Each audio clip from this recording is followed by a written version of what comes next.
परीक्षा बहुत लेते हैं। एक भक्त मुझे बोले, मेरे रूम में थे, ऑफिस में बैठे, मैंने कहा जप हो गया? कहते नहीं जप नहीं हुआ। ना क्यों नहीं हुआ? अरे मेरा एक भक्त से झगड़ा हो गया इसलिए मैं जप नहीं कर रहा। तो हमने कहा तुम्हारा झगड़ा भक्त से हुआ था कि माला से हुआ था? तो माला तो करो भाई, सुखे दुखे भूले ना को, कभी झगड़ा होगा। और आप कभी झगड़ा नहीं भी करना चाहते हो तभी भक्त लोग झगड़ा कर लेते। तो अब मैं उसको शिक्षा दी और आज सुबह 2 झगड़े हो गए मेरे। एक जबकि पहले हुआ झगड़ा, मतलब फालतू का डिस्कशन, मतलब वो एजिटेटेड थे, भाई उसको प्रसाद नहीं दे रहे हैं, आपने इसका प्रसाद अब बंद कर दिया। हमने कहा भाई देखो, एक मैनेजर के नाते मुझे कुछ पॉलिसी बनानी पड़ती है। ऐसा नहीं होता है कि मैं इनसे द्वेष करता हूँ कि उनसे द्वेष नहीं करते हैं, लेकिन कहीं ना कहीं आपको लाइन ड्रॉ करनी पड़ती है कि नहीं। और आप हर किसी को संतुष्ट नहीं कर सकते। हमने यहाँ पे एयर कंडीशनर लगा रखा है ताकि भक्त लोग आराम से क्लास में बैठ सकें। अब एक भक्त को कफ का प्रॉब्लम, कहता है प्रभु एसी बंद करवा दीजिए, तो हम कैसे एडजस्ट करें सब, है ना। अब थोड़ा गर्मी रहेगी तो क्लास में मन नहीं लगता है, तो अब कहीं सबको तो आप संतुष्ट नहीं कर सकते। मैं सोच रहा था कि यार वो भक्त लड़ नहीं रहे थे और अभी बस 6:55 पे एक भक्त फोन की और झगड़ा चालू कर दी मुझसे, जबकि मेरा कोई उनके प्रति नेगेटिव भावना नहीं है, मैं उनका हमेशा हित चाहता हूँ। तो कोई भक्त पूछ रहा था कि भाई परमात्मा है कि नहीं। तब समझ में आ रहा है परमात्मा कैसे है। आप अच्छा करना चाहते हैं, सही करना चाहते हैं, लेकिन भगवान प्रेरणा दे रहे हैं। क्यों? क्योंकि वो टेस्ट मेरे को भी देना पड़ेगा। मैं दूसरे को बोल रहा हूँ कि भाई झगड़ा हो रहा है तो भी जब करो, क्लास करो, तो भगवान कहते हैं वो देखे तुम्हारे कितने नंबर आते हैं, अगर यही प्रश्न तुम्हारा टेस्ट होता है। तो इससे भगवद गीता का ज्ञान प्रैक्टिकल अप्लाई होता है। आप समझ जाते हो ईश्वर सर्वभूता नाम हृदय से अर्जुन, उस भक्त का कोई दोष नहीं है, वो मेरा कर्म है जो अब इस समय मेरे पे आना है इसके द्वारा। मुझे हम लोग किचन का इंचार्ज मिला है, तो आक्षेप कर रहे थे आपको ये पसंद है तो आप बनाते हैं, जबकि जब मेन्यू डिसाइड हो रहा था तो मैं बाहर था, मैंने डिसाइड ही नहीं किया। मैं तो ये खाली मैं बोल रहा हूँ कि मैं खाली इसलिए बोलना चाहता हूँ कि यू शुड अंडरस्टैंड, और ब्लेम भी नहीं कर सकते। वो भक्त क्यों बोल रहा है ऐसा?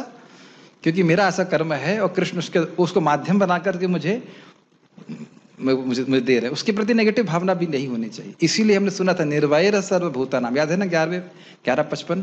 तो खाली सुना नहीं रहेगा, भगवान उसका प्रैक्टिकल आपसे एग्जाम भी लेंगे। एक थ्योरी होता है, प्रैक्टिकल होता है, प्रैक्टिकल करके समझ में आता है। खैर एक अच्छा है, भगवत गीता के द्वारा आप सर्वाइव कर जाते हो जगत में, यू डोंट, अमेजिंग। चलिए खैर, हम लोग ने अभी 9 और 10, आज 11वां पढ़ रहे हैं। 9 और 10 को पढ़ा था। 9 में पढ़ा था कि अपने मन को, बुद्धि को मुझ में लगाओ तो तुम मेरे ही पास रहोगे। 10 में कहा था कि भाई अगर तुम ऐसा नहीं कर सकते तो अभ्यास योग करो। अभ्यास योग के द्वारा मतलब बार बार मन तुम्हारा भगवान से हटेगा, बार बार भगवान में इसको लगाओ, ये होता है अभ्यास।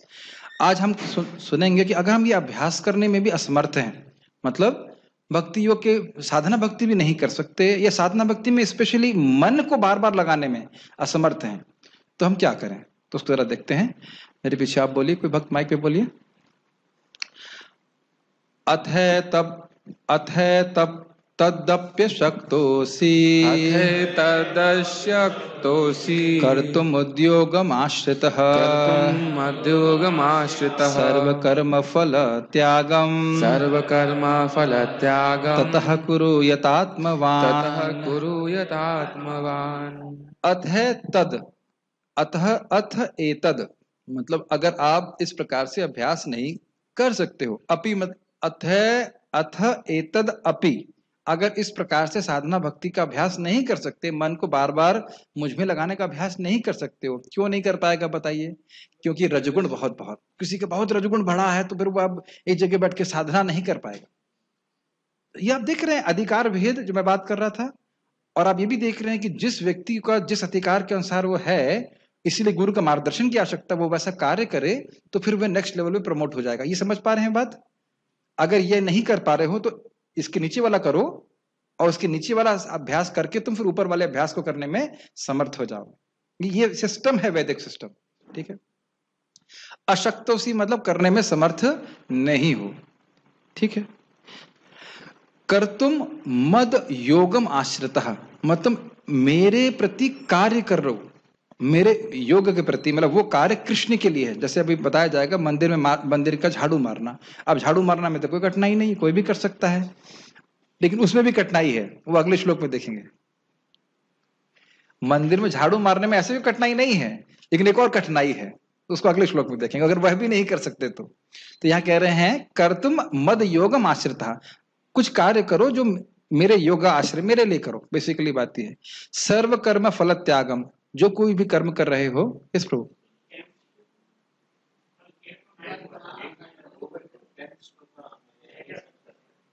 ओह बिग मिस्टेक।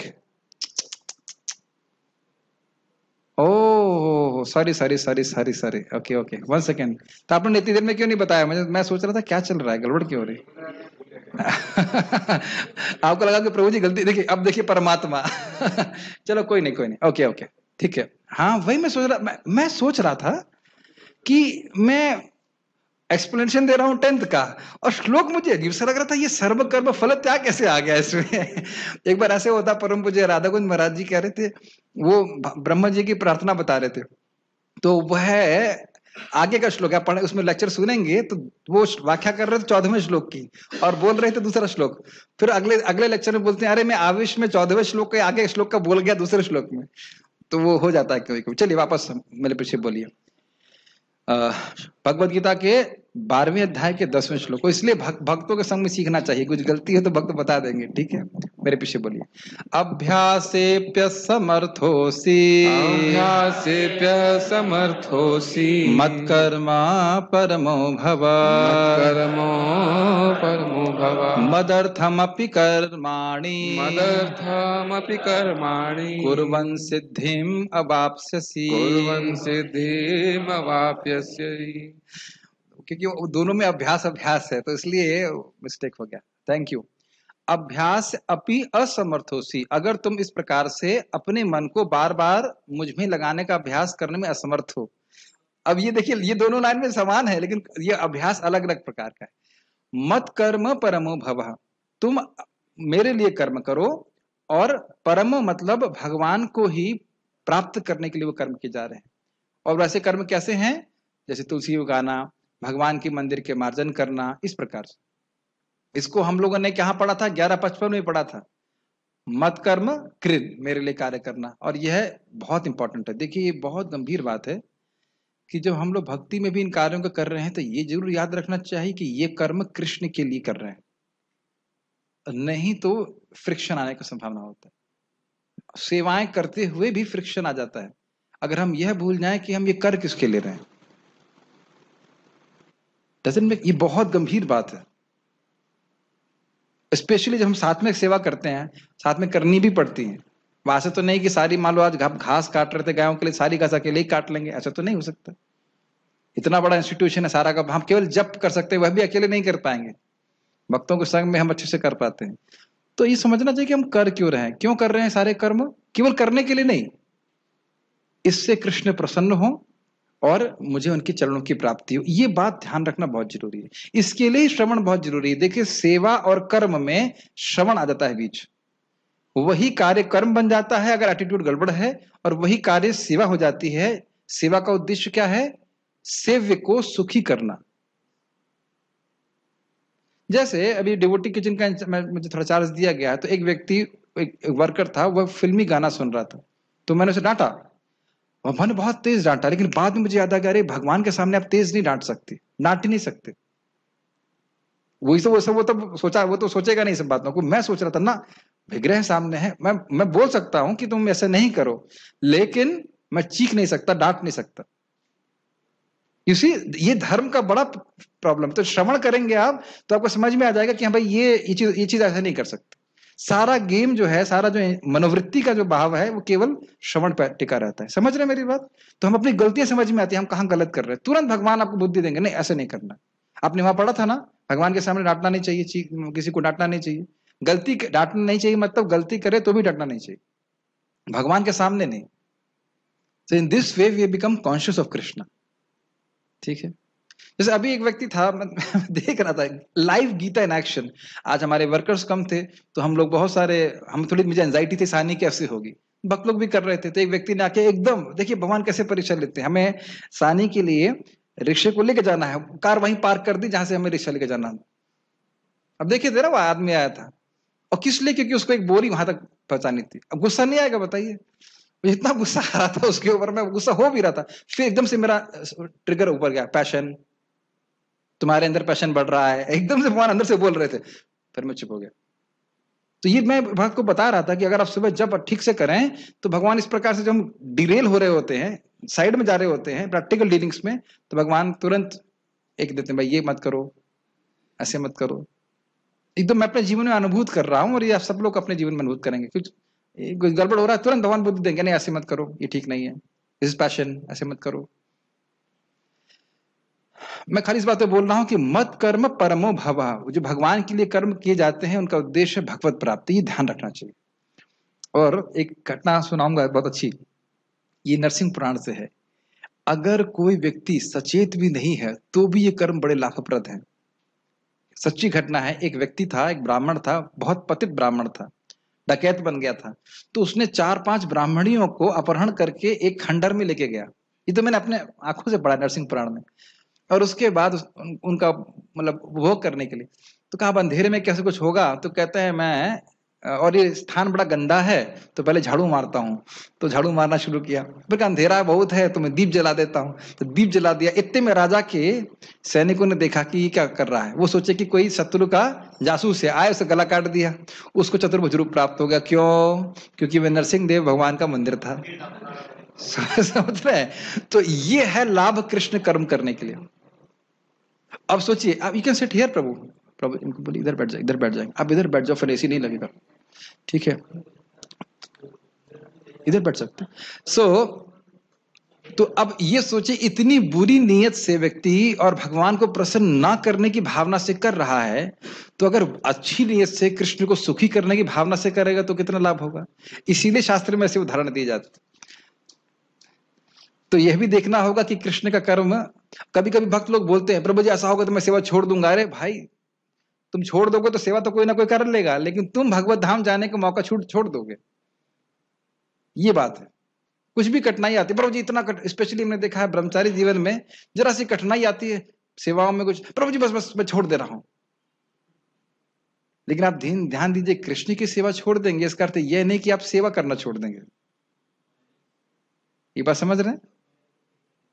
आज ही अनुपम कृष्ण प्रभु को परम पूज्य राधा गोविंद महाराज बोले कि वृंदावन में रहना चाहिए, वृंदावन में रहोगे तो सेवा मिलती रहेगी। बात बहुत सिंपल थी, लेकिन उनको हृदय को बहुत स्पर्श करे। कुछ ना कुछ सेवा मिलती रहेगी, कुछ नहीं तो या तो झाड़ू मारना भी सेवा है कि नहीं? तो मैं खाली बोल रहा था कि जो कृष्ण के लिए कर्म किए जाते हैं ये सामान्य नहीं है। समझ रहे? मदर्थमपि कर्माणि, स्पष्ट है, मेरे लिए कर्म करो, मेरी प्राप्ति के लिए कर्म करो। कुर्वन् सिद्धिम अवाप्स्यसि, इस प्रकार से तुम ऐसे करोगे तो सिद्धि को प्राप्त होगे, मेरे धाम को प्राप्त करो। तो यानी कि अगर कोई बैठ करके जप नहीं कर पा रहा है, मान लीजिए शुरुआत में से नहीं कर पा रहा है, या आप कह ले कि भाई अब दिन भर बैठ के मेडिटेशन नहीं कर सकता है, तो ये भी है कि वह भगवान के लिए कार्य करे।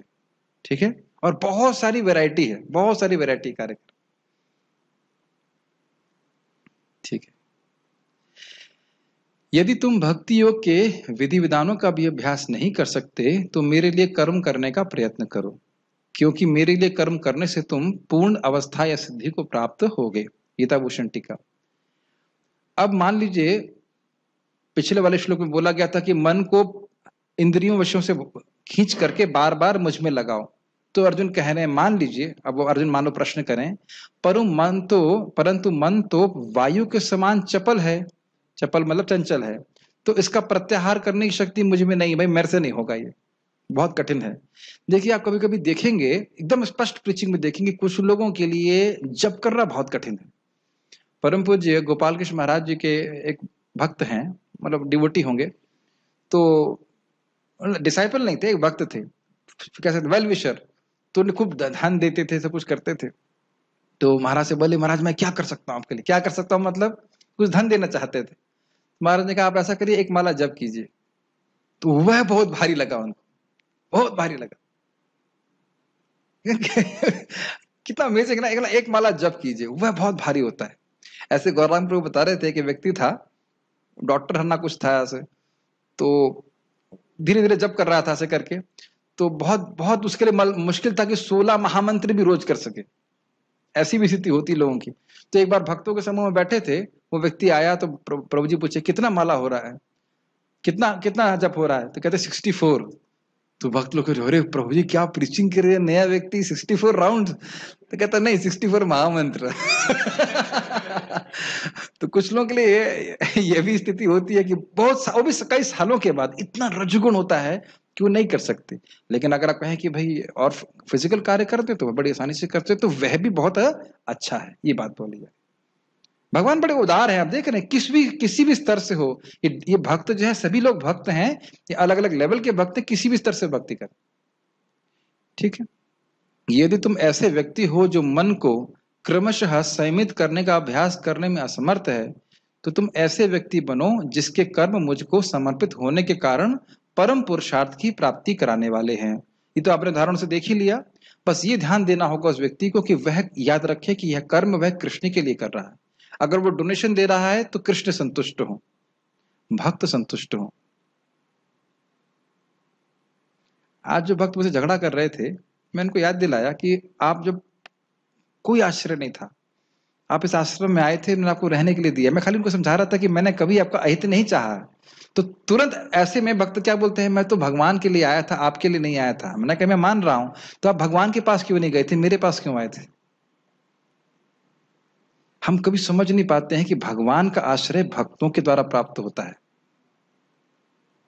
कई बार जब भक्त ट्रेनिंग नहीं होती, ऐसा बोलता है अरे मैं भगवान के लिए कर रहा हूं, मैं प्रभुपाद के लिए कर रहा हूं, और प्रभुपाद प्रसन्न होंगे जब हम अन्य भक्तों से झगड़ा करें, भगवान प्रसन्न हो जाएंगे। ये मेरा मैनेजमेंट में कई बार ऐसा हुआ, जिसने भी मुझसे खराब बर्ताव करता है, जब कोई भक्त खराब बर्ताव करता है, ये बोलता है मैं तो प्रभुपाद के लिए कर रहा हूं, भगवान के लिए कर रहा हूं, आपके लिए नहीं कर रहा हूं। मैंने कहा ये सत्य बात है, ठीक है, लेकिन ध्यान देना चाहिए कि अगर आप भक्तों से झगड़ा कर रहे हैं तो ना तो आप प्रभुपाद को प्रसन्न कर रहे हैं, ना भगवान को प्रसन्न कर रहे हैं। मैं प्रमाण दे सकता हूं भागवत से, न तद भक्तिषु चान्येषु तद भक्तः प्राकृत स्मृतः। अगर वह भक्तों से बर्ताव ठीक से नहीं करता है, अन्य लोगों से भी बर्ताव ठीक से नहीं करता, जो भक्त नहीं है, तो वैसा भक्त प्राकृत है, मतलब भक्त प्राय है, भक्त नहीं है। और कैसे ठीक होगा? श्रवण करके, और श्रवण करना नहीं चाहता वो। जब भी कोई भक्त गड़बड़ कर रहा है, मैं उसको बिल्कुल दोष नहीं देता, दोष यह है कि वो सुनता नहीं है। प्रभुपाद जी इसको बोलते हैं कि कौन नौसिखिया भक्त है, जो शास्त्र के द्वारा भक्ति के सच्चे स्टैंडर्ड को सुनना नहीं चाहता। अब ये स्टैंडर्ड मिला ना, भक्तों से प्रेम पूर्वक बर्ताव, और जो भक्त नहीं है उनसे भी प्रेम पूर्वक बर्ताव करेंगे, तब आप कृष्ण के सच्चे भक्त हैं। You should be gentlemanly. कोई भी बात, झगड़ा, कुछ इशू है, उसको रिजॉल्व एक जेंटलमैनली तरीके से किया जाता है। मैं उस भक्त के से ज्यादा मुझे कोई प्रॉब्लम नहीं हो क्या करता है, लेकिन मैं आप सबको बता रहा हूं, या जो लोग भी सुनेंगे इस प्रवचन को, भक्तों के बीच में भी मनमुटाव हो सकता है, but they should learn to adjust it, that will please Krishna. Indra और पृथु महाराज के बीच में झगड़ा हो गया, होगा कि नहीं हो गया? पृथु महाराज ने नहीं किया, इंद्र को लग रहा है कि अच्छा पृथु महाराज भी नहीं चाह रहे इंद्र बनना, लेकिन इंद्र खींच रहे हैं घोड़े उनके, तो झगड़ा हुआ, और फिर बाद में उन्होंने उसको एडजस्ट किया। That is maturity. समझ रहे हैं मेरी बात? ये मत सोचेगा कि भक्त है तो कभी झगड़ा नहीं होगा, भक्त समाज में कोई झगड़ा नहीं होता है, ये बहुत बड़ी मिस्टेक है। वो होता है, लेकिन भक्त लोग उसको एडजस्ट करना सीखते हैं, because the goal is higher, higher goal is there. अरे भाई, हमको, मुझे तो एक प्रैक्टिकल उदाहरण ले रहा हूं कि भारत में जो डेमोक्रेट पार्टी आपस में लड़ती हैं, जब चाइना से युद्ध हुआ तो कह रहे हैं हम मोदी के साथ में हैं, ऐसे युद्ध करेंगे। लेकिन चाइना से युद्ध हो रहा है तो कहते हैं हम सब साथ में आपका समर्थन कर रहे हैं। मैंने थोड़ा बहुत न्यूज सुना था इसके बारे में, एडमिट कर रहा हूँ, बट मैंने शिक्षा ग्रहण करी कि ये लोग आपस में पक्के दो लड़ाई झगड़ा करने वाले, हमेशा विरुद्ध जाएंगे, लेकिन चाइना अगर युद्ध कर रहा है तो हम सब साथ में। तो उसी प्रकार से हो सकता है, और होता भी है, कि एक दूसरे के प्रति मन में कुछ रहे कि भाई तो ये सब लोग पूरी तरह शुद्ध नहीं है, थोड़ा सा एडजस्टमेंट करने में लगे। लेकिन ये याद रखना है कि हमें माया से युद्ध करना है, हम अकेले युद्ध नहीं कर सकते माया से, ये हमेशा याद रखना चाहिए। गुरु महाराज हमारे बोल रहे थे, माया हमारी सब चीजों को ध्वंस करने के लिए शक्ति रखती है, एक एक चीज। और आप सब लोग जानते हैं कि जहां आप कमजोर हैं वही माया वार करती है। जो साधना करते हैं वो समझते हैं, लेकिन माया देवी दो चीजों को नहीं हरा सकती। आपको पता है क्या? एक है भगवान के भक्तों का संग, और दूसरा है भगवान का नाम। जब भोग की इच्छा आती है, प्रवृत्ति बढ़ जाती है, सारा ज्ञान खत्म हो जाता है। लेकिन भक्तों के संग में रहेगा तो धीरे धीरे करके सब ठीक हो जाएगा। इसलिए और इसी को अगर हम इसी से झगड़ा कर लेंगे, जैसे हमारे हल्दर महाराज बोलते हैं, अरे पुलिस तुम्हारे प्रोटेक्शन के लिए है, तुम पुलिस से झगड़ा करोगे तो कौन बचाएगा तुमको? भक्तों का समाज हमारे प्रोटेक्शन के लिए, और कोई कहे कि भाई तुम ही बस, तो ये बहुत खतरनाक बात है। मैं खाली बातें इधर क्यों चला गया, क्योंकि मन में वो बात है, कर्म करते हुए भी हम भूल जाते हैं कि कृष्ण के लिए, तब इस प्रकार की बातें होती। इसके लिए मैं सब बातें समझा रहा हूं। सुनने के द्वारा याद रखना जरूरी है कि कर्म कृष्ण के लिए है, it has to be understood. ये कृष्ण के लिए है, भक्तों की प्रसन्नता के लिए। कृष्ण मतलब कृष्ण, कृष्ण के अवतार, कृष्ण के भक्त। शायद इसीलिए भगवान ने झगड़ा करवाया था 5 मिनट पहले, कि सब बातें आए मुंह से, ठीक है। ओके, इन कर्मों का वर्णन पहले किया गया था, यथा मेरे मंदिर का निर्माण और मेरे पुष्पोद्यान में जल आदि देना। ये लाइन समझ रहे हैं? भक्ति के भी देखिए बहुत सारे अंग हैं। आपको याद हो वृंदावन चंद्र महाराज समझा रहे थे, निष्ठा 3 लेवल में होती है प्राय। पहले शारीरिक, फिर उसके बाद वाचिक, और फिर मानसिक। तो हम पहले निष्ठ हो जाते हैं कम से कम शरीर के द्वारा सेवा करने में। जब वो शरीर के द्वारा सेवा हो जाएगी तो फिर वाणी के द्वारा भी कर पाते, और फिर मन लगता है। तो तुरंत मन नहीं लगता है। पहले हम ये देखें हम बैठ पा रहे हैं कि नहीं, समझ रहे हैं, बैठ पा रहे हैं कि नहीं, फिर हम ठीक से बोल रहे हैं कि नहीं। मैं गजब की बात करूं। और वैसे यहाँ पे इस कंटेक्स्ट में देखें कि हमारी जो प्रैक्टिकल सर्विसेज हैं उसको हम उससे करने से क्या होगा, हम भगवान की तरफ आगे बढ़ेंगे, भगवान की तरफ उन्मुख होंगे। और समझ रहे हैं? तो प्रैक्टिकल सेवाओं का भी बहुत महत्व है। जैसे कि आप यहाँ पे देख रहे हैं कि पूरे दिन बैठकर हरे कृष्ण नहीं कर सकते हो ईमानदारी से, ईमानदारी समझ रहे हैं? तो इसका मतलब हमारा अधिकार नहीं है। ये भागवत तुरंत पढ़ रहे हैं तो तुरंत सो रहे हैं तो अधिकार नहीं है। तो बेहतर है कि भक्तों को संग में आकर के भगवत गीता भागवत पढ़ें, जप करें, और दिन में प्रैक्टिकल सेवा करें। ये मोस्टली सभी के लिए इस प्रकार से, ये प्राय सभी लोग कर्माधिकारी होते हैं, कर्म कर सकते हैं आसानी से। तो कर्मों को कृष्ण को समर्पित किया जाए। आपको कभी दिक्कत हुई करना अमृत प्रभु की, बोले कुकिंग करने में प्रभु जी मन नहीं लग रहा है, समुद्र कोई कठिनाई नहीं होती, कोई प्रश्न नहीं करता है। कोई माता जी को पूछ लो, पूछिए आज तक, महाराज जी हम जब कर हम कुकिंग करते हैं हमारा मन नहीं लगता, ऐसा कोई प्रॉब्लम नहीं आता। लेकिन जब करते हैं तो मन नहीं लगता, ये प्रॉब्लम हमेशा ही आता है। तो इसका अर्थ ये है कि अभी हमारे लिए स्वाभाविक है कि जो कार्य हमारे स्वाभाविक है करने के लिए, वह कृष्ण को समर्पित करते हुए। अब इसमें और भी बहुत सारे पॉइंट्स हैं। कृष्ण के लिए खाना बन रहा है तो बर्तन झूठे नहीं होने चाहिए, वो सारी चीजें सचेत होना है। तुलसी उगा रहे हैं तो उसको उस प्रकार से सेवा होना चाहिए, साफ ड्रेस में जा रहे हैं, ये सारी चीजें। वैष्णवों की सेवा करते हैं, ये भी कृष्ण के लिए कर्म है। अब ये नहीं है कि बाल्टी को, बहुत लोग नोटिस नहीं करते, बाल्टी का लेते हैं वैष्णव टिकट क्लास, बाल्टी का जो वो जो होता है ना हैंडल, ऐसे छोड़ देंगे, टन सेवा जो होती। तो ये दिखा रहा है कि वह ये समझ नहीं पा रहा है कि कर्म कृष्ण के लिए। Does it make sense? आप अकाउंट्स मैनेज कर रहे हो, अरे 2-4-500 रुपए गड़बड़ हुआ, क्या फर्क पड़ता है? भैया आपका ऑडिटर तो अंदर बैठा हुआ है, ऑडिटर यहां बैठे परमात्मा, वो देख रहे क्या कर रहे हो तुम, and he will respond like that. कभी कभी लोग बोलते हैं अरे भगवान को खिला दो, नमक बाद में डाल देंगे। भगवान को कमी है, प्रभुपाद जी बोलते हैं भगवान को कमी है, इतनी लक्ष्मियां लगी हुई लाइन में। तो it's all depends on intention, intention का गेम है। तो ये समझना चाहिए, अपने अधिकार को समझना चाहिए। अधिकार नहीं समझ में आए तो मार्गदर्शन कर लेना चाहिए, और उसके अनुसार करेंगे तो अपने आप क्रमशः प्रगति करेंगे। ठीक है? जैसे मैं एक और उदाहरण देना चाहता हूं, ये गीता भूषण केवल आज से नहीं है। आप अगर किताब देखेंगे तो कब से, इसमें देखिए कब छपी थी, 2003 से है ना, ऑलमोस्ट शायद 2003-2004 से है। मुझे आज समझ में आ रही 2004 से, और मैंने देखा भी है, आप सबने देखा होगा, आज समझ में आ रही। इट्स जस्ट योर अधिकार हैज टू गेट, वह अधिकार बढ़ना चाहिए, भगवान को कर्म समर्पित होने चाहिए, जब करना चाहिए, तब वो बातें समझ में आए। It is a gradual process and is a natural process. इसमें फलों की तरह केमिकल डाल करके आप बढ़ा नहीं सकते। Make sense? यस। नोट, इनका वर्णन 11वें अध्याय में हुआ था, श्लोक क्रमांक 55 में। मत कर्म कृन मत परमो मद भक्त संग वर्जितः निर्वैर सर्वभूतेषु यह समामेति पांडव। इस पे काफी व्याख्या की जा चुकी है। पहला विकल्प है शुद्ध भक्ति की श्रवण कीर्तन आदि क्रिया में लगना, जिसमें इंद्रियों को पूरे मनोयोग और भक्ति के साथ नियोजन होता है। समझ में आया? ये समराइज कर रहे हैं। फर्स्ट थिंग इज कि पूरी तरह से डायरेक्ट शुद्ध भक्ति, श्रवण कीर्तन भागवत जब इसी में लगा रहे, बहुत अच्छा अगर आप कर सकते हैं। नहीं कर सकते। दूसरा विकल्प है अभ्यास योग का, जिसके द्वारा ऐसा मानसिक एकाग्रता प्राप्त की जा सके। मतलब हम पूरा दिन नहीं कर सकते। भागवत में लिखा है सुबह सुनना चाहिए और पूरे दिन भर सुनना चाहिए, है ऐसा। प्रभुपाद बोलते हैं as a matter of principle पूरा दिन हरि नाम जप कर सकते हैं, करना चाहिए और भागवत पढ़नी चाहिए, कोई प्रॉब्लम नहीं है। लेकिन ऐसे बहुत कम लोग होंगे। और इसका मैं उदाहरण देता हूं प्रभुपाद जी के गॉड ब्रदर से। तो उनका नाम था अकिंचन कृष्णदास बाबा जी महाराज, बहुत अच्छे डिवोटी, मतलब परमहंस वैष्णव। तो जब वह आश्रम में थे, आश्रम मतलब जैसे ज्वाइन किया था कुछ था, पहले जन्मों के संस्कार के कारण उनको नाम में सहजता रुचि थी।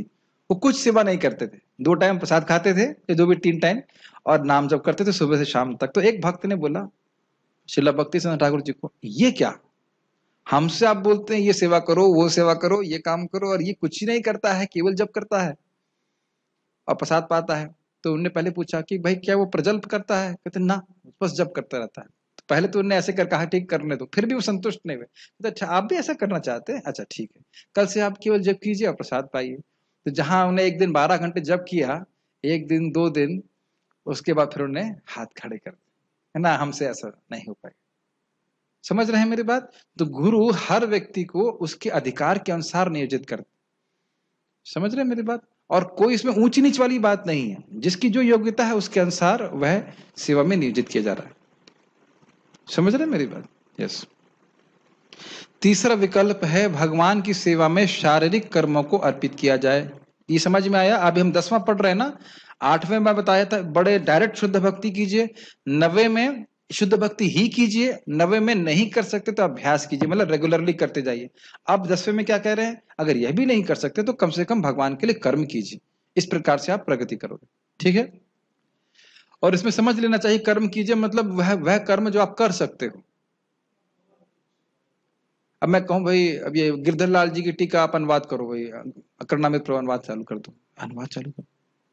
प्रभु जी कैसे करूंगा मैं, संस्कृत तो आती नहीं। अच्छा, और हमारे पवित्र प्रभु को बोलते प्रभु जी कल से बस अब आपको 200 लोगों के लिए खाना बनाना है, पवित्र नाम है ना आपका, हाँ 200 लोगों के लिए खाना बनाना है। आप समझ रहे हैं मेरी बात? यही एक मिस्टेक हो जाती है। अगर हमारे पवित्र प्रभु 200 लोगों के लिए राजमा नहीं बना सकते तो मैं कहूंगा कि आप यूजलेस हैं पवित्र प्रभु, क्या ये सही है? और मैं कहूं कि अगर आप अनुवाद नहीं कर सकते संस्कृत का तो आप यूजलेस हैं, क्या ये सही बात है? और ये सोसाइटी में हो रहा है। सोसाइटी मतलब मैं इन जनरल बोल रहा हूं, जिस व्यक्ति का स्वभाव या योग्यता वर्कर की है उसको कहा जा रहा है, या मतलब या ब्राह्मण की है मान लीजिए, तो उसको बोला नहीं इंजीनियर बनो। क्यों बने? क्योंकि सब लोग इंजीनियर बन रहे हैं, और अगर तुम इंजीनियर नहीं बने तो तुम यूजलेस हो। समझ पा रहे हैं? एक उदाहरण भक्त ने बताया बहुत अच्छा, मछली को बोला जा रहा है कि आप पेड़ पे नहीं चढ़ सकते इसलिए आप फालतू हैं, और बंदर को कहा कि तुम पानी में तैर नहीं सकते इसलिए फालतू है। तो ये बहुत बड़ा प्रभुपाद जी का आर्ट था कि जिस व्यक्ति को जो योग्यता थी उसके अनुसार वह नियोजित करते। तो यही ये गुरु देखता था एक्चुअली, जब ब्रह्मचारी आश्रम में रहते थे कि भाई तुम्हें क्या सेवा करनी, क्या उसका स्वभाव है, तो उसका मन उसमें लगता है। मैं इसलिए भी बोल रहा हूं, यहां पे भी आप देखेंगे कुछ भक्तों को मैंने देखा है साधना में बहुत रुचि होती है और बड़ी स्टेबल वे में साधना करते रहते हैं, दिन में भी जब पढ़ते रहते हैं, जब करते रहते हैं। तो मैं ज्यादा उन पर सेवा का लोड नहीं देता। और मैं देखा कुछ लोग दिन भर पढ़ नहीं सकते तो उनको थोड़ा सेवा में लगाते हैं। ये दोनों ही लोगों के हित के लिए है। क्या ये बात समझ में आ रही है? ये मैं आप लोगों को व्यक्तिगत रूप से बोल रहा हूं, आप ये मत सोचना कि मैं डिस्क्रिमिनेट कर रहा हूं। मैं कुछ लोगों को देख रहा हूं कि कुछ गलत नहीं करते, वो भागवत ही पढ़ेंगे, कथा ही सुनेंगे। ऐसा नहीं कि सेवा से भागना चाहते, उनकी मति उसमें जा रही है। सो इट ऑल डिपेंड्स, हम सब लोग यहाँ बैठे हैं, सबकी भक्ति का लेवल अलग अलग है और उसके अनुसार उसको नियोजित किया जाता है। क्या ये बातें समझ में आ रही हैं? कभी मत सोचना उसको यह सेवा क्यों दी, उसको आपने इंचार्ज बना दिया, उसको ये कर दिया, तो तुम बन जाओ इंचार्ज, और फिर देखो कि इंचार्ज बनने के बाद कितना हीट आती है। बड़ा लोगों को लगता है अरे इंचार्ज तो ऐसे कर रहा है। हर किसी को भगवान को शक्ति दे रहे हैं, समझ रहे? जैसे पता नहीं अगर आपको प्रवचन अच्छा लगता है, किसी को अच्छा लगता है, इसमें मैं अपनी कोई योग्यता नहीं मानता। मुझे एकदम स्पष्ट दिखता है कि भगवान बुद्धि दे रहे हैं। कल देखा था कुछ बोलने वाला था, भूल गया, फिर उसके बाद 2 मिनट के बाद फिर याद आ गया। कौन कर रहा है? ये कृष्ण कर रहे हैं। और ये सिद्धांत है, हर व्यक्ति को ओज बल शक्ति देने वाले स्रोत केवल एकमात्र कृष्ण है, इसीलिए सारे कर्म कृष्ण को दी जाएंगे। मेरी बात समझ में आ रही है? मैं इसको और डिटेल में समझाना चाहता हूं। आत्मा, मार्कंडेय ऋषि बताते हैं, आत्मा डिजायर करती है कि मुझे ये कार्य करना है। फिर भगवान प्राण को एक्टिवेट करते हैं, याद आ रहा है मैंने समझाया था। फिर प्राण से मन एक्टिवेट होता है, फिर मन से इंद्रियां कार्य करती। तो आपने क्या किया, आपने तो केवल इच्छा करी। अब भगवान उसको पूरा कर रहे तो अलग बात है। मेरी इच्छा है कि गीता पे बोलूं तो मैं बोल पा रहा हूं भगवान की कृपा से, और एकदम से भगवान अगर बुद्धि गायब कर देंगे तो कुछ भी समझ में नहीं आएगा बोलने का। समझ रहे मेरी बात? तो हर किसी के पास, यानी किसी को भी आप दोष नहीं दे सकते। एवरीबडी हर सेकंड में वो कृष्ण के द्वारा कंट्रोल्ड है। वो कुछ कर पा रहा है, कुछ नहीं कर पा रहा है। जैसे कुक, कभी कभी आप देखेंगे एक्सपर्ट को कैसे बस स्वाहा कर देंगे नमक, और नमक एकदम एग्जैक्ट होगा, कोई नापते नहीं। कैसे, कौन बुद्धि दे रहा है? अब बताओ, इतनी बड़ी कढ़ाई में। सो उसको कभी अहंकार नहीं होना चाहिए कि मैं कर रहा हूं ऐसा। मैं खाली एग्जाम्पल दे रहा हूं। चाहे कुक हो, ये जो हारमोनियम बजाते हैं, पूछो भैया कोई कैसे मालूम चलता है कि कौन सी की से कौन सी आवाज आ रही है? तो इसका, ये सब बातें क्यों बोली जा रही हैं? ताकि यह समझे व्यक्ति कि जो भी मेरे पास कर्म करने की शक्ति है वो कहां से आ रही है? कृष्ण से आ रही है, भगवान से आ रही है। तो इसको मैं जितनी भी दे रहे हैं वो कृष्ण को दूं, और फिर भगवान क्या करेंगे? आपको और शक्ति देंगे। प्रभुपाद जी प्रवचन में कहते हैं कि मैं, जब हम प्रारंभ में प्रवचन किए तो मेरे लिए प्रवचन करना बड़ा कठिन था। अब मैं कहीं पे भी कृष्ण कृष्ण कथा कह सकता हूँ। Krishna will empower you more and more, जितना हम उनकी सेवा करना चाहते। ठीक, पढ़ते आगे। तो यानी ये जो विकल्प है भगवान की सेवा में शारीरिक कर्मों को समर्पित किया जाए, इनका भी बहुत महत्व है हमारी भक्ति में आगे प्रगति करने के लिए। ये श्लोक बहुत महत्वपूर्ण है, इसको नेग्लेक्ट मत कीजिएगा कि अरे ये प्रैक्टिकल सेवा तो ऐसा ही है बस, ना ना, बहुत महत्वपूर्ण है। चौथा विकल्प प्रमुखतः निष्काम कर्म है। एक और बताना चाहता हूँ कुकिंग पे ही, क्योंकि किचन का चार्ज लिया हूं मैं। चैतन्य चरितामृत कितना जबरदस्त ग्रंथ है। कभी आप उसको पढ़ेंगे तो आश्चर्य होता है, यह क्यों बता रहे हैं कि ये आइटम बनाया, वो आइटम बनाया, ये मोचा खांडा, पता नहीं क्या क्या नाम बोलते हैं। कई कई श्लोक उसके ऊपर है कि ये बनाया, वो बनाया, ये अचार बनाया, वो अचार बनाया। क्योंकि वो वस्तु की बात नहीं है, वो कितने प्रेम से बनाया गया है वो बात। जब महापुरुष संन्यास ले रहे थे तो खोला बचा श्रीधर अपने बड़े प्रेम से क्या लाए थे? कद्दू लेके आए थे, और उस कद्दू की खीर बनाई गई थी। तो ये भी एक फॉर्मूला है। और प्रभुपाद जी बोलते हैं हमारे इस्कॉन के भक्तों को ये सारे आइटम सीखने चाहिए, क्योंकि ये सब महाप्रभु आस्वादन किए हैं, साग, सूक्ता, ये सब। और महाप्रभु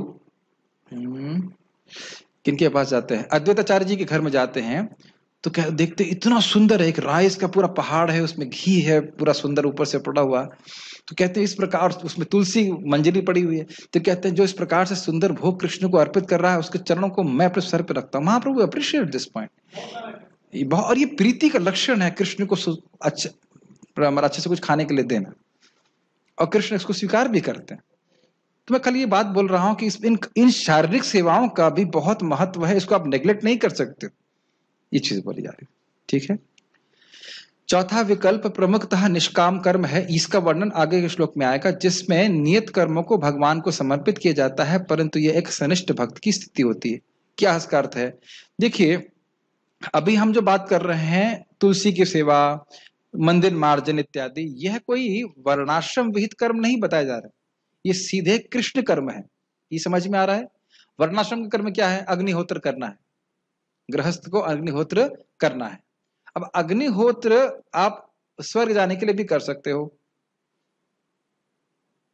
ये समझ में आ रहा है? ऐसे देखने लगते हो आप, ऐसे मुझे डर लगता है ऐसा। ठीक है, अग्निहोत्र इत्यादि जो कर्म है वह स्वर्ग जाने के लिए भी कर सकते हो, वो कर्म कांड हो जाएगा, सकाम कर्म हो जाएगा। लेकिन वहां पे निष्काम कर्म योग का मतलब हुआ उस अग्निहोत्र योग को आप केवल हृदय के शुद्धिकरण के लिए करेंगे, स्वर्ग जाने के लिए नहीं करेंगे। तो अगर कोई कृष्ण के लिए कर्म नहीं कर सकता है तो वह अग्निहोत्र इत्यादि कर्म जो करे वह निष्काम भावना से करे।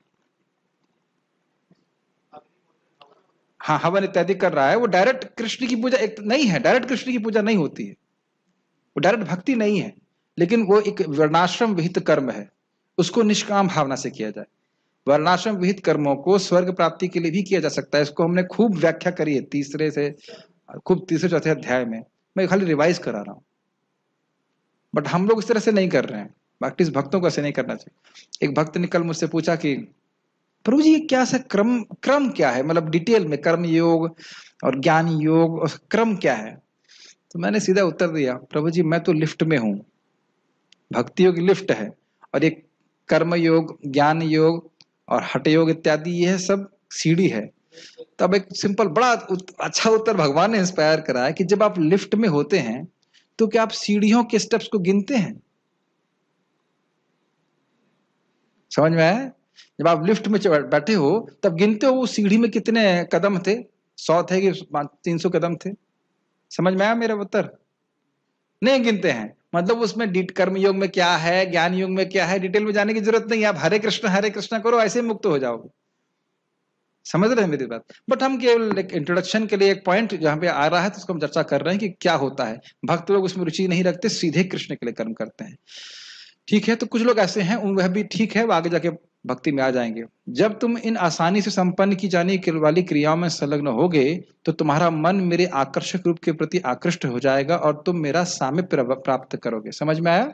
मन अस्थिर था, नहीं लगा पा रहे हैं, शरीर से सेवा कर पा रहे हैं, तो अब इनसे करते करते व्यक्ति उसका मन जो है शुद्ध हो रहा है, ठीक, भगवान के लिए कर्म कर रहा है, तो फिर अब मन उसका भगवान की कथा में भी लगने लग जाएगा। इसका उदाहरण मैं आपको सच्चा दे रहा हूं। परम पूज्य कदम कानन महाराज स्वयं बताए थे, मैंने पहले भी बताया था।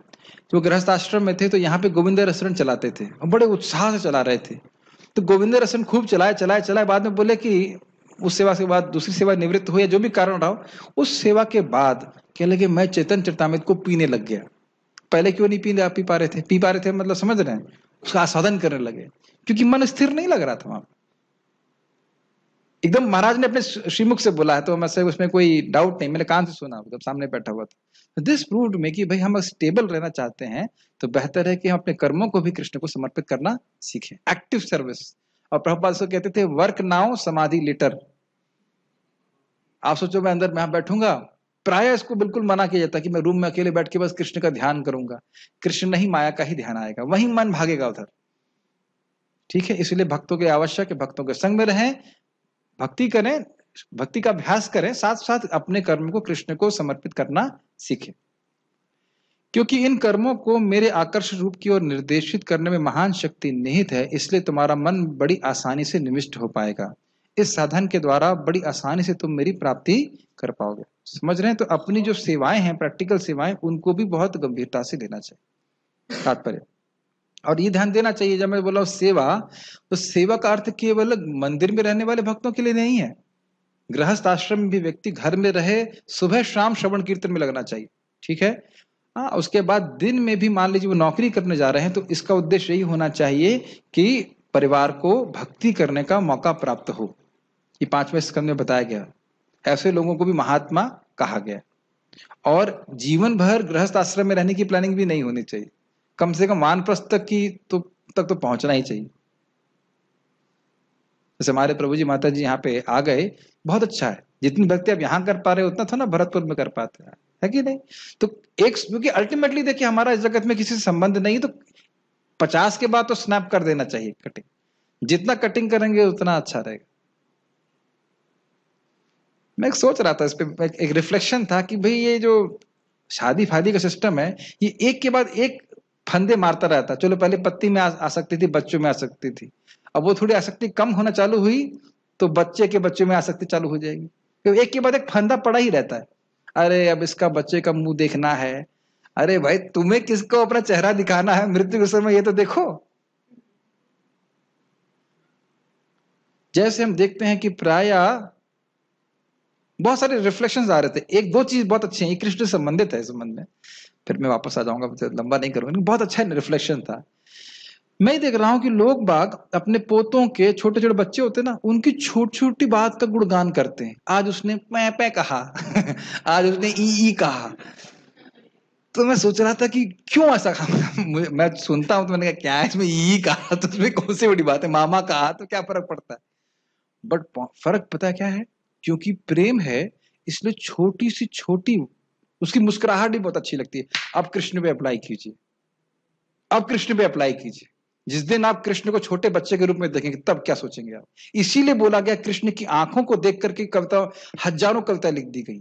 आप एक छोटे से बच्चे की लीला को देख करके इतने खुश हो रहे हो, लेकिन एस्पिरेशन ये होना चाहिए कि मैं कभी कृष्ण की छोटी बाल लीला को देख सकूं। क्या है? आनंद कुंडे, याद है ना? स्वघोषम निमज्जनतम आनंद कुंडे। आनंद, अपने भक्तों को आनंद में, कुंड में डुबो दे रहे हैं कृष्ण की बाल लीला। जो मार्कंडेय ऋषि ने कृष्ण को देखा होगा छोटे बच्चे के रूप में, कितना सुख होगा। तो अपनी मति को छोटे बच्चों में लगाने की बजाय अच्छा होगा कि बाल कृष्ण में लगाया जाए। ये एक बहुत बड़ा रिफ्लेक्शन है। गुणगान उसका नहीं करें, ठीक है, वो आसक्ति है जो भी है, लेकिन आसक्ति कृष्ण में ट्रांसफर करनी। समझ रहे मेरी बात? प्रेम है, इस कारण से छोटी छोटी बातें भी बहुत अच्छी लगती, उसका गुणगान करना चाहता है। यही हमको कृष्ण की तरफ लगाना है, एटलीस्ट जब एग्जाम पास में हो। समझ रहे हैं? कुछ लोग एग्जाम पास में है, तो इसलिए मैं पहले बोल दे रहा हूं, एग्जाम पास समझ रहे हैं ना? हो सकता है कि हमारा एग्जाम दूर हो, जरूरी नहीं है, युवा हैं अभी, लेकिन जो वृद्ध हो गए हैं उनको बहुत सतर्क रहना है कि अब जो है कनेक्शन काटने का समय है। कुछ सुनाई नहीं दे रहा है, ठीक है, कुछ सुनाई नहीं दे रहा है, बहुत महत्वपूर्ण।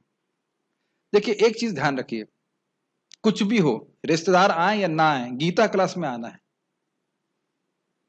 क्योंकि वह रिश्तेदार मुझे भगवत गीता का ज्ञान नहीं दे सकते। ये मैं कितने भक्तों को बोलता हूं, हमारी माता जी भी यहाँ पे आती थी या और भी कोई आते थे, मैं कभी छोड़ा हूं गीता क्लास? इसमें कोई क्या कहते हैं उसको, कॉम्प्रोमाइज नहीं। क्योंकि जितना समय हम भगवत गीता सुनने में, श्रवण करने में लगा रहे हैं, जप करने में लगा रहे हैं, भक्ति करने में लगा रहे हैं, मृत्यु से मुक्त है। बाकी समय आपको जो भी कुछ कार्य करना है करना, इसमें कभी कॉम्प्रोमाइज नहीं करना चाहिए। समझ रहे हैं? ये नहीं करना चाहिए मेरे गेस्ट आए मैं घुमाने ले जा रहा हूँ, यहाँ ले जा रहा हूँ, वहां ले जा रहा हूँ और गीता क्लास छोड़ रहा है, ये मुझको बिल्कुल पसंद नहीं आता। स्पेशली ब्रह्मचारी भक्तों की बात कर रहा हूँ और सभी भक्तों के लिए। क्योंकि देखिए आप इस श्लोक को इस समय ऐसे नहीं देख पाते, ये जो जितनी चर्चा हो रही, कितने सारे प्रैक्टिकल पॉइंट्स हैं, और रिकॉर्डिंग कौन सुनता है? बहुत कम चांस। तो यहाँ बैठे हैं तो कम से कम मैं पकड़ पकड़ के सिखा रहा हूँ, तो इसलिए रिकॉर्डिंग सुनने का अभ्यास बहुत कम रहता है, और उसमें भी खाना बनाते ऐसे करते करते सुनेंगे तो वह तरीका नहीं हो पाता। तो अपने भक्ति की इन चीजों को आपको प्रायोरिटी देना होगा, तात्पर्य प्रभुपाद जी का, क्योंकि ये सारे कर्म कृष्ण के लिए करने से हमें भगवान के प्रेम प्राप्त होगा। यदि कोई गुरु के निर्देशानुसार, एक चीज और कृष्ण लीला से है, सब जानते हैं, कृष्ण बलराम जब मथुरा गए तो किसने माला बनाई थी, क्या नाम था उसका? सुदामा। और भगवान ने क्या बोला? तुम इस जीवन में केवल एक बार माला बना पाया, तुम इस जीवन में भौतिक रूप से बिल्कुल सुखी रहोगे, अंत तो गत्वा मेरे पास आओगे। भगवान का स्वभाव ही है कि आप उनके लिए कुछ करते हो तो अनंत गुना वापस करना चाहते हैं, अनंत गुना। वो तभी सोच लेते हैं कि उसका उद्धार करना है। और इस जगत में जब किसी के लिए कुछ भी करिए, जैसे मैं एग्जाम्पल दे रहा था, वो आपको कुछ नहीं गिनेगा, दैट इज नेचुरल। फिर भी हमें लोगों के लिए करना है, दैट इज, लेकिन ये मान के चले कि वो याद नहीं रखेगा। बहुत अच्छा भगवान का एक गुण है, जो भी भक्त कुछ करता है वो भगवान हमेशा याद रखते हैं, उसको अनंत रूप से वापस करते हैं। कितना सिंपल सी बात है, कितने माला बनाते हैं भगवान के, सॉरी इस जगत में लोग कितने माला अर्पण करते हैं, लेकिन एक बार माला दिया तो कितना लाभ है। तात्पर्य यानी कि इसका अर्थ ये नहीं कि जीवन में एक ही माला देनी है, इसका अर्थ यह है कि जितना हो सके भगवान की माला दी जानी चाहिए। यदि कोई गुरु के निर्देशानुसार भक्ति योग के विधि विधानों का अभ्यास नहीं भी कर पाता, तो भी परमेश्वर के लिए कर्म करके उसे पूर्णावस्था प्रदान कराई जा सकती है। अब देख रहे हैं ना, सीधे भक्ति नहीं कर सकता है तो कम से कम कर्म भगवान के लिए करना सीखे। और ये बहुत बड़ी आर्ट है, इसको तो मैंने खूब देखा। एक भक्त हैं जिनको मैं जानता हूँ, अभी कुछ कुछ भक्ति में आ रहे हैं, अब माला कर पा रहे हैं, तो माला भी नहीं हो पा रही थी उनसे, अब माला हो पा रही कि कुछ कुछ कृष्ण के लिए कर्म किया या भक्तों के लिए कुछ कर्म किया। ये खूब देखते, तो अपने प्रीचिंग के लिए भी बहुत इफेक्टिव है। कोई जप नहीं कर पा रहा है, सेवा में लगाओ, ठीक है, आप लोगों के लिए नहीं है, आप लोगों को जप करना है। ये नहीं कह सकते प्रभु जी मैं तो, मेरा अधिकार तो कम है, मैं 16 माला नहीं करूंगा, बस मैं प्रसाद खा सकता हूँ, ये कर्म कर सकता हूँ ना, वो नहीं चलेगा। आप सबका अधिकार है, ठीक है। ये भी इंटरेस्टिंग है, अधिकार से ऊपर नहीं जाना चाहिए और अधिकार से नीचे भी जाना नहीं चाहिए। ये नहीं अब कहें प्रभु जी मैं तो बस अब एक माला करूंगा, नहीं 16 माला करेंगे, इतना तो कम से कम कर रहे हैं, ठीक है। यह कर्म किस प्रकार किया जाए, इसकी व्याख्या 11वें अध्याय के 55वें श्लोक में पहले ही की जा चुकी है। मनुष्य में कृष्ण भावनामृत के प्रचार हेतु सहानुभूति होनी चाहिए। बहुत सुंदर बात प्रपात कह रहे हैं, बहुत सुंदर बात। कृष्ण कर्म में अच्छा याद हो गया, मैं भूल गया इस पॉइंट को। कृष्ण कर्म मतलब कृष्ण की प्रचार का कर्म, कृष्ण का प्रचार हो सके वो सबसे हाईएस्ट कर्म है। कल भक्त ने पूछा था वर्णाश्रम और भक्ति का क्या संबंध है, उस टाइम मुझे क्लिक नहीं किया, याद नहीं आया। भगवान प्रभुपाद इतना सुंदर तात्पर्य में लिखते हैं, खुश हो जाएंगे आप। ब्राह्मणों को बोलना चाहिए भगवान के नाम की महिमा, क्षत्रियों को रक्षा करना चाहिए कि भक्त लोग हरि नाम कर सकें, वैश्यों को धन इत्यादि करना चाहिए या खाना उगाना चाहिए ताकि लोग का पेट भर सके, वो हरिग्राम कर सकें। अरे भूखे पेट तो भजन नहीं कर पाएंगे। और शूद्रों को सहायता करनी चाहिए, हरिनाम करने में बहुत सारे कार्य करने पड़ते हैं, है कि नहीं? बहुत सारे फिजिकल कार्य भी आप कर सकते हो जिसकी द्वारा व्यवस्था ये बने कि हरिनाम हो सके। तो ये वर्णाश्रम भी इसीलिए होना चाहिए कि सबको हरे कृष्ण मंत्र जप करने का लाभ प्राप्त हो सके। भागवत कथा होती है तो कहीं प्रसाद बनाने लोग वाले भी तो होते हैं ना, है कि नहीं? बस जितना एक्साइटेड आप लोग भागवत क्लास के लिए होते हैं, उतना ही 9 बजे के प्रोग्राम के वाले भी तो होते हैं। 9 बजे क्या होता है? एक मंत्र बोलते हैं ना, महाप्रसाद है गोविंदे, उसको भी प्रति एक्साइटेड होते हैं। अगर एक्साइटेड तब होंगे जब अच्छा प्रसादम होगा। मैं खाली बोल रहा हूं कृष्ण भावनामृत के प्रचार हेतु सहानुभूति होनी चाहिए। मतलब अरे लोग अच्छा कार्य कर रहे हैं, मुझे कुछ मदद करनी चाहिए। अगर वह भक्ति नहीं भी कर रहा है, इसे कहते हैं अनुमोदन। कोई व्यक्ति भक्ति नहीं कर रहा है लेकिन अनुमोदन, ये बहुत अच्छा कार्य कर रहे हैं, तो वह भी भक्ति में आ जाता है। मैं एक सच्ची घटना बताऊं, अद्भुत घटना है। इस्कॉन में एक भी डिवोटी है, वो 16 माला कर रहे हैं, कुछ समय पहले वो मर गए थे। ऐसा हो सकता है? मैं कहूँ कि कल मैं मर गया था, अभी मैं गीता क्लास दे रहा हूँ आपको, मानेंगे आप? नहीं, ये तो प्रोज, ये तो थोड़ा, ये कौन से शास्त्र में लिखा है, क्या रेफरेंस है, ये पूछेंगे। लेकिन विदेश में प्रभुपाद जी की शिष्या है, क्या नाम था उनका, भूल रहा हूँ, तो उनने बताया कि विदेश में एक व्यक्ति मर गया था। जब यमराज के पास लेके गए, आपको पता नहीं यमराज जी निरपेक्ष हैं, धर्म निरपेक्ष हैं, मुसलमानों वगैरह सबको सबको उनके पास जाना पड़ता है, वो मुसलमान हिंदू नहीं देखते। तो मतलब भाई फाइल देखो भाई, कुछ काम किए हैं अच्छा? कहते नहीं, कोई काम अच्छा नहीं किया। एक काम अच्छा किए, क्या किए?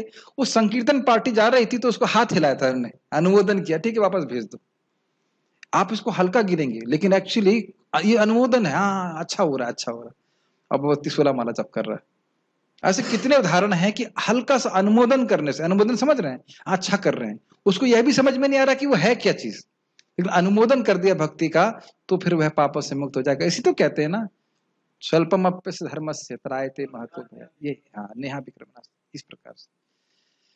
तो अगर मान लो कोई देखो कि आप वो जप नहीं कर पा रहा है तो उसके प्रति नेगेटिव भावना मत रखिए, समहाउ उधर वह उसकी भक्तों के प्रति पॉजिटिव भावना हो जाए, ठीक है? ऐसे अनेक भक्त हैं जो कृष्ण भावनामृत के प्रचार कार्य में लगे हैं, उन्हें सहायता की आवश्यकता है, उसे प्रसाद खिला सकते हैं।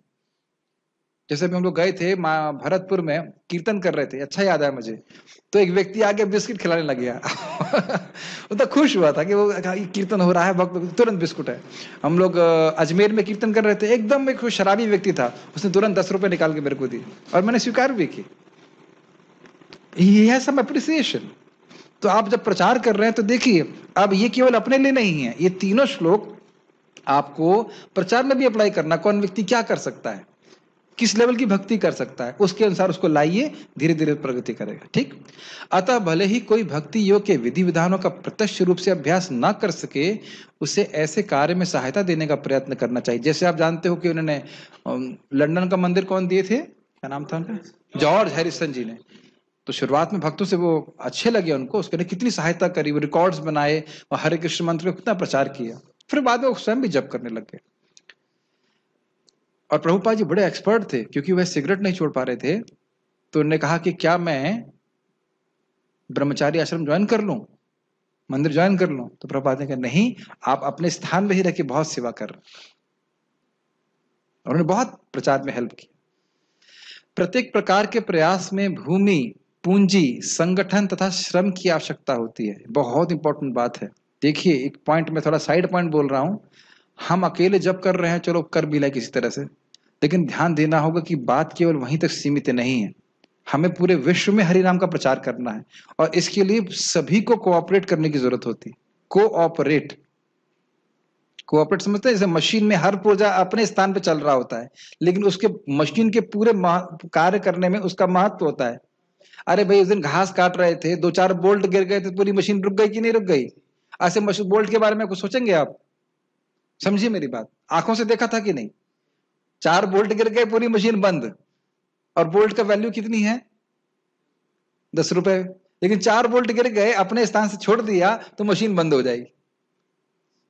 आप समझ में आए बोल्ट की वैल्यू? और बोल्ट की वैल्यू वही है, वहीं लगे रहो, ऊपर जाओ नीचे जाओ, ऊपर जाओ।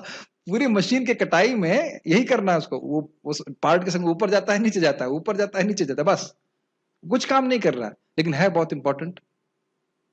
इसी प्रकार से पूरी मशीनरी जो है इस्कॉन की, इसमें हर भक्त का महत्व है, धीरे धीरे समझ में आएगा। हर भक्त का महत्व है। जो भक्त मान लीजिए कहीं हमारे नोएडा में रह रहे हैं, इस प्रवचन को सुन रहे हैं, उन लोगों को जो उस प्रवचन को नहीं सुन रहे ऑनलाइन, उनको तो वही क्लास देंगे ना, मैं तो नहीं क्लास दे सकता। उनको हरे कृष्ण मंत्र के बारे में तो वही बताएंगे ना। क्या भक्ति की सारी बातें मैंने ही बताई हैं आपको? हो सकता हो बहुत ज्यादा बोर मैंने किया हो, लेकिन कोई और भी लोग हैं जो आपको सिखा रहे हैं, isn't it? हम बहुत सारे लोग से सीखते हैं ना, ये पूरा परिवार है। मेक सेंस और नॉट? कल मैंने आपको बोला कि प्रभु जी माता जी से सीख लीजिएगा वो सब्जी कैसे बनने, क्योंकि मुझे तो आता ही नहीं बनाना, खाना आता है। समझ रहे? In this way, we learn to appreciate every devotee's input in this Krishna consciousness movement, and we must learn to do that. जैसे उस भक्त ने जो मुझसे झगड़ा किया, मैं एक एस्ट्रोलॉजर से सीखा था, उसने एस्ट्रोलॉजर ने बोला इनको लक्ष्मी की सेवा में लगाओ, तो मैं इसी कारण से खुद ही बोला कि इनको हेड ऑफ डिपार्टमेंट बनाओ, और बहुत अच्छी सेवा भी कर रहे हैं, फुल्ली अप्रिशिएट इट। अब वो भले इस समय कुछ उनका कुछ रहा हो, मुझे सोच रहा है कि मैं उनका नेगेटिव सोच रहा हूं, लेकिन मैं खुद ही उनको बोला कि इनको हेड ऑफ डिपार्टमेंट बनाइए, ये बहुत अच्छा सेवा कर सकते हैं और बहुत अच्छे से कर रहे हैं। I fully appreciate this point. तो इस प्रकार से हमारा भक्तों से वैर समाप्त हो जाएगा।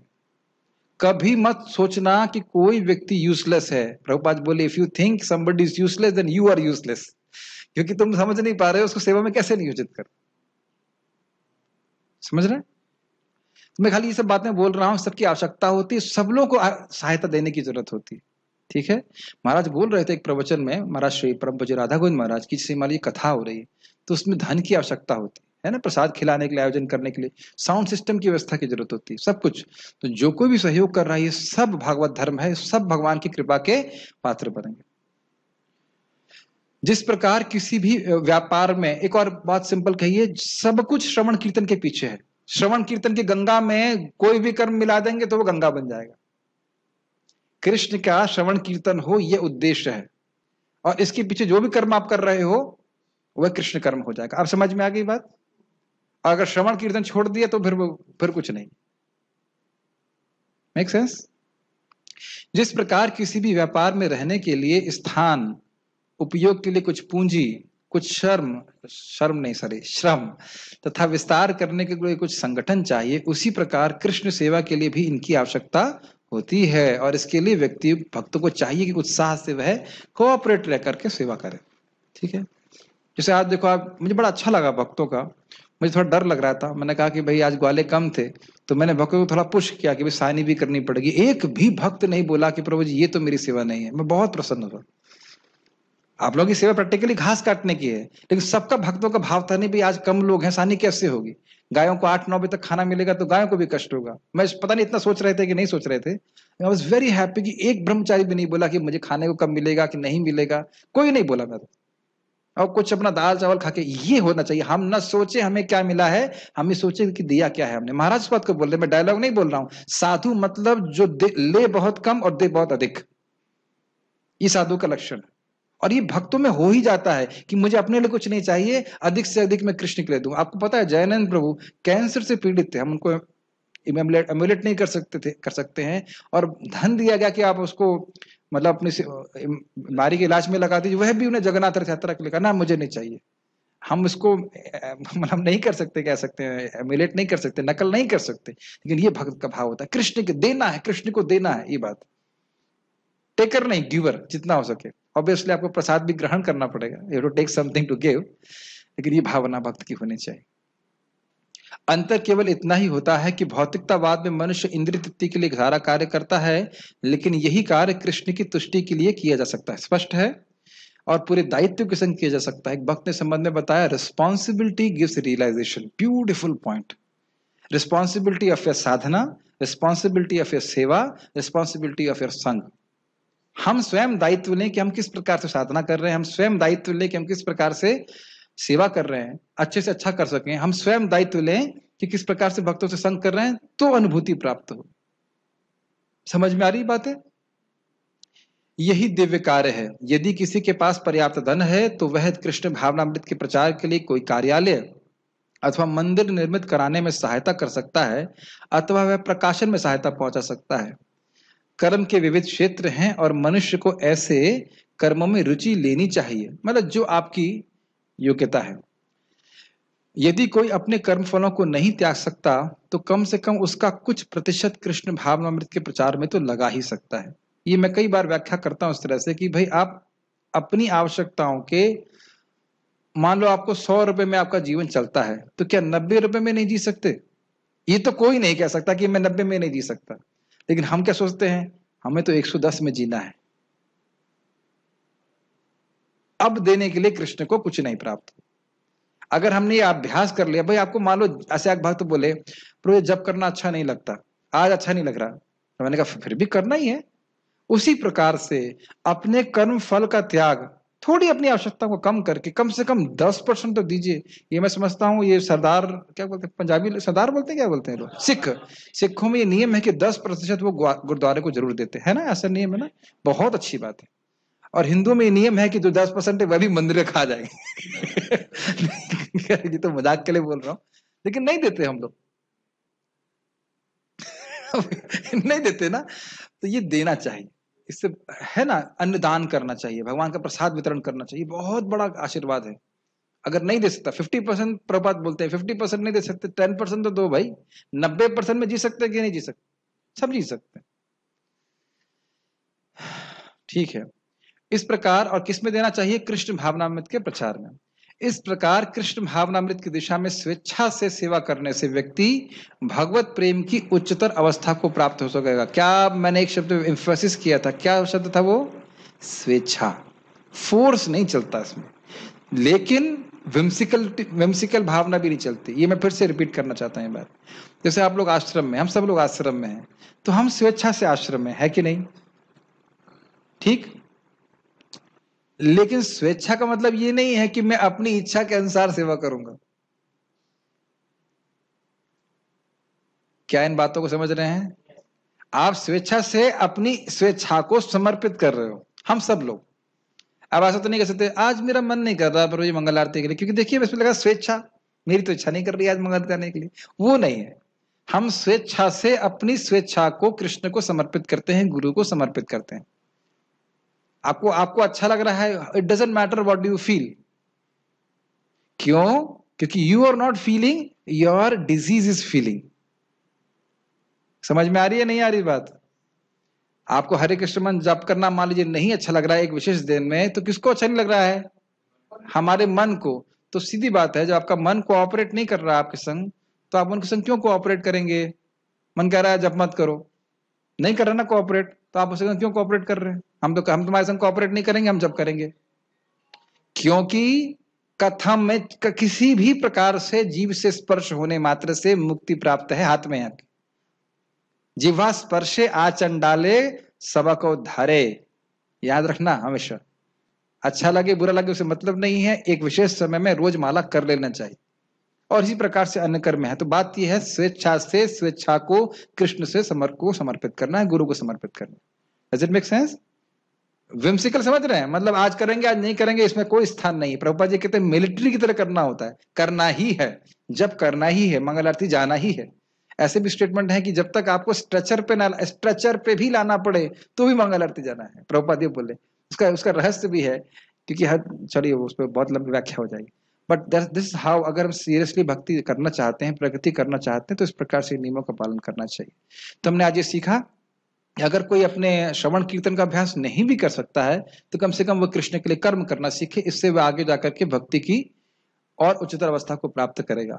अब हम अगले श्लोकों में, जो इसकी चर्चा हम आज नहीं करेंगे, उन 2 श्लोकों में हम ये सीखेंगे कि अगर यह भी नहीं कर पाता है, मान लीजिए मंदिर का मार्जिन नहीं कर पाता, बहुत बड़ा व्यक्ति है, हिंट दे रहा हूं मैं, बहुत बड़ा व्यक्ति, बहुत पैसे वाला व्यक्ति है, और परिवार वाले कहेंगे अरे ये क्या कर रहे हो तुम, झाड़ू मार रहे हो, बाथरूम साफ कर रहे हो, मतलब मंदिर में।